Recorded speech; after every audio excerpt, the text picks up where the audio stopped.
Alright folks, everybody welcome to Bisbee. Welcome to the Old Bisbee Ghost Tour. My name is Lucian and I will be your ghost host for the evening. I am a Bisbee native. I was born and raised here. Although I did move away for about 16 years. I came back about a year ago. And I'm really happy to be getting to show you folks around my hometown. Thank goodness for that. I was hoping that wouldn't go off forever. But yeah, before we start the tour, there are a few things I'd like to go over. First, I'd like to give you all a little bit of background and history about Bisbee in the town and basically some of the spirits that we have here, why we have those spirits here. Bisbee was founded in 1880, but it was actually discovered quite a few years before that. As the story goes, a group of U.S. Army soldiers was searching the area for some supposed Apache horse thieves.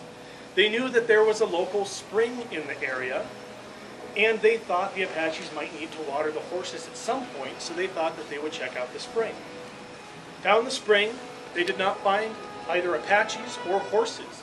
What they did find was some very interesting looking mineral deposits. Years that followed, people came from all over, staking small claims here in Bisbee.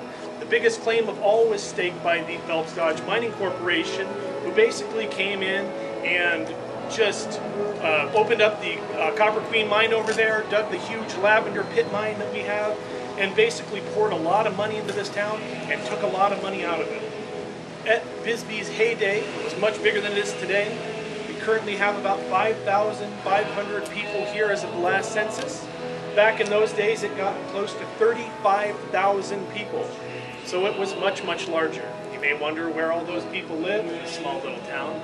We actually have a whole bunch of little districts out around the pit. We've got San Jose, Warren, Briggs, Saginaw, Tintown, Galena. We used to have South Bisbee. And before the pit was there, there was a big hill that actually had houses and everything built on top of it. And up here on the mountainside, you can actually see some ruins. Unfortunately, it's dark and the tree's in the way.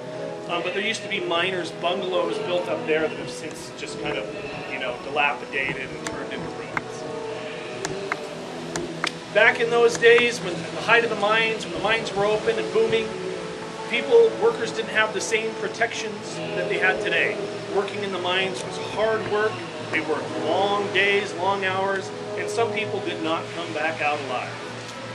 People at the end of their long work shift oftentimes would get let right off over here by Bisbee's trolley and head down to Brewery Gulch, which is Bisbee's booming entertainment district. There was theaters, bars, and brothels. Yes, that was legal back in those days. And violence did break out from time to time, which is why in Bisbee's 140-year history, we have so many ghost stories to tell.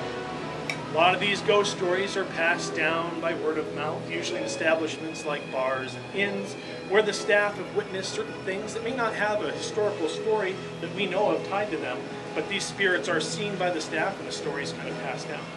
We also have some buildings here that have a